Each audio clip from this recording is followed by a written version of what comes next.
In today's video, I'm going to teach you how to build a list of abbreviations using index fields in Word.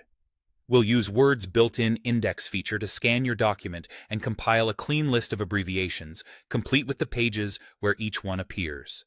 It's fast, accurate, and easy to maintain as your document grows.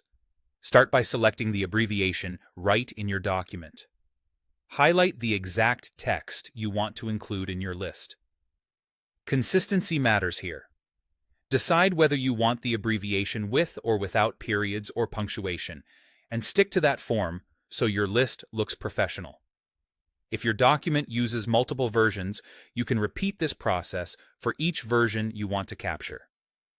With the abbreviation selected, press Alt plus Shift plus X to open the Mark Index Entry dialog.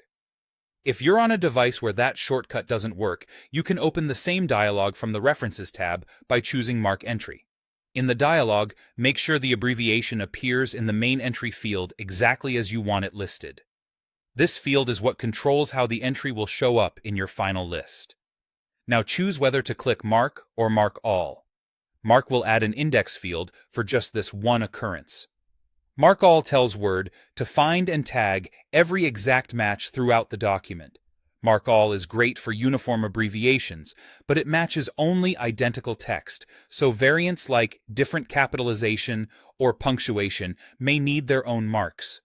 When in doubt, use Mark All for the common form and manually mark any special cases you also want included. Repeat this marking process for all the abbreviations you want to include.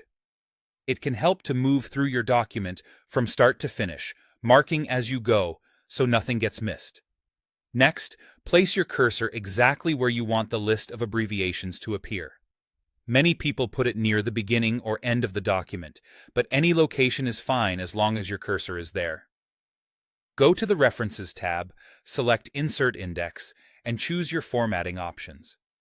You can adjust the layout style, the number of columns, and whether page numbers align neatly with a leader, like dots. When the preview looks good, click OK, and Word will generate your list of abbreviations automatically. If you later add or change abbreviations, just mark those new entries and insert the index again to refresh the list. That's all there is to it. Clear, consistent, and ready for professional documents.